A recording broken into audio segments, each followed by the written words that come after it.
2007, eu recebi um convite de um festival alemão dedicado à ópera contemporânea chamado Bienal de Munique, para participar de um projeto que já estava em andamento, que era uma ópera multimídia sobre a Amazônia. Esse projeto tinha algumas parcerias da própria Bienal de Munique, com o Instituto de Tecnologia da Alemanha chamado ZKM e o SESC em São Paulo. E a ideia era fazer uma ópera sobre a Amazônia. Então, no primeiro momento, a ideia era fazer 2 atos. Um primeiro ato composto por um compositor alemão, foi o compositor Klaus Schädel, que refletiria uma visão que é, de certa maneira, a visão nossa também, que é a visão de fora para dentro da Amazônia. A visão ocidental que enxerga a Amazônia como um grande armazém, não só de ouro e de mercadorias e de madeira, mas também como um armazém de biodiversidade, de princípios ativos medicinais, mas é um olhar analítico, né, de fora para dentro da Amazônia.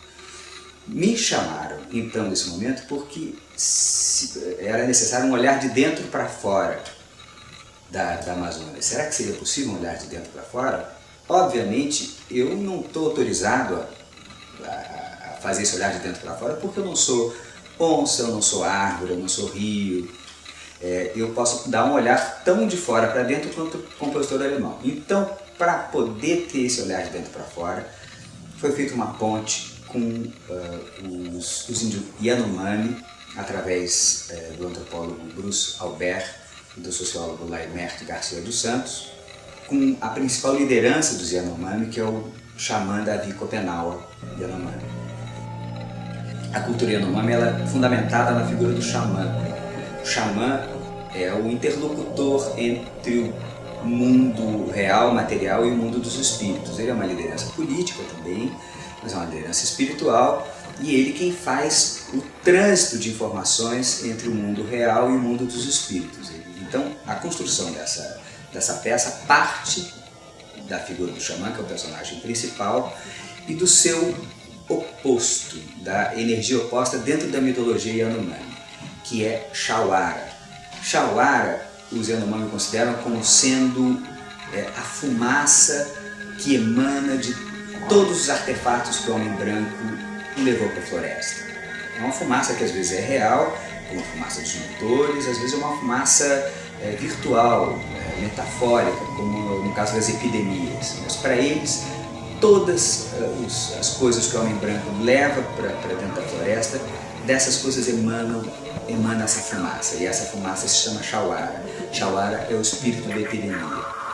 Então a dramaturgia tem essas duas forças. De um lado, Shawara impulsionando esses 3 vetores brancos, o cientista, o missionário e o político, a cumprirem as suas missões. Que seriam essas missões? Seriam a posse do ouro, né, pela parte do político, do ouro, tudo aquilo que é material, a posse do conhecimento da parte do cientista e a posse das almas pela parte do missionário. Se esses 3 personagens tiverem êxito nas suas missões, o céu vai cair, porque isso significa a morte do xamã. Né? Na mitologia Yanomami, a queda do céu está associada à morte do xamã, à morte dos últimos xamãs. Os xamãs, com a sua garganta e com a sua interlocução, são a força de sustentação do céu, do que eles chamam do peito do céu. No momento que a voz do xamã se calar, o céu desaba. Então, Shawara impulsiona esses 3 personagens a perambular pelo labirinto. O público é atraído por esses 3 personagens e tem um aspecto de instalação também, porque eles estão transitando por partes diferentes do labirinto, e o público segue ora um, ora outro, você não pode estar com os 3 ao mesmo tempo, até porque você não consegue ver os 3 ao mesmo tempo, mas você consegue escutar o que eles estão fazendo. O tempo inteiro a escuta é a forma de você entender o que está se passando à sua volta. E o Shawara, se ele tem esse trio de representantes e tem uma orquestra do seu lado como parte da sua potência, o xamã tem uma rede de 24 alto-falantes espalhados pelo espaço que transporta a sua voz para todos os lugares.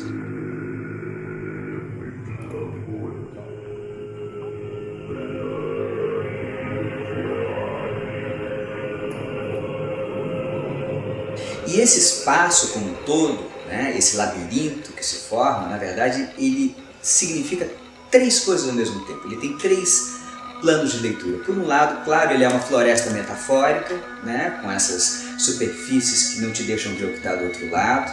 E nessas superfícies existem projeções, né, os videoartistas Leandro Lima e Gisela Mota elaboraram uma linguagem visual muito sofisticada a partir do material colhido na aldeia Yanomami, e isso é projetado sobre essas telas. Então essa floresta metafórica, ela assume formas e cores e texturas diferentes de acordo com aquilo que é projetado e de acordo com a energia que vai ser gerada visualmente. Então esse espaço é uma floresta metafórica, ele é também uma tela onde você visualiza a visão do xamã, né? Porque o xamã, nesse outro plano, no plano espiritual, ele conversa com os espíritos, ele vê os espíritos dançando sobre espelhos, ele pode endereçar questões a espíritos específicos, o espírito do queixada, o espírito daquele pássaro, o espírito de tal planta. Então, esse espaço é também a tela onde se projeta a visão do xamã e, principalmente, esse espaço como um todo é o próprio cérebro do xamã. É o cérebro do xamã aonde se processa toda como um sonho, onde acontece toda essa dramaturgia. Então, esses três brancos vão evoluindo ao longo do ambiente. O xamã atua sempre para interromper a sua caminhada, disparando imagens que despertam terror nesses três personagens. O Xauara, por seu lado, impulsiona e energiza esses três vetores brancos a evoluírem e cumprirem sua missão. E ao final, eles finalmente conseguem se encontrar, constroem uma arquitetura com suas castas, uma torre como se fosse um edifício no centro do espaço cênico. Esse é o momento, um pouco antes existe um grande duelo entre o xamã e o Xauara, e que termina com a morte sonora do xamã. Da diversidade desses 24 canais, ela vai sendo apagada, como se o xamã fosse sendo encurralado até o ponto onde ele fisicamente está. Nesse momento, ele desaparece. E esse é o momento onde os três brancos empilham suas caixas numa torre fumegante, né, porque dessas caixas saem fumaças e saem sons característicos das identidades de cada um, e de certa forma é a queda do céu. Né? A queda do céu é a morte do xamã. Nesse momento o ambiente vai ficando claro, vai se iluminando, vai perdendo o mistério, vai perdendo a diversidade, e a profecia do nome se cumpre. Por que propor essa peça agora e como peça autônoma? Primeiro porque ela foi pensada como peça autônoma. Cada uma das três partes do projeto Amazonas original era uma peça autônoma. Foi criada, gerida e produzida de forma independente. Essa segunda parte foi produzida pelo Sesc São Paulo. A primeira parte foi produzida pela Bienal de Munique e a terceira parte foi produzida pelo ZKM, esse Instituto de Tecnologia. Então ela naturalmente já tinha uma autonomia. Por que propor ela agora, em 2012, em junho de 2012? Porque em junho de 2012 acontece a Rio+20, a Conferência da ONU sobre Desenvolvimento Sustentável, que era um passo previsto na ECO 92 de recapitulação e diagnóstico do que foi avançado, de quais foram os avanços, os recuos em relação àquelas metas que foram traçadas em 92. Significa que nesse período aqui no Rio de Janeiro, os olhos da cidade, obviamente, do Brasil e do mundo vão estar voltados para a cidade e para as questões aqui discutidas.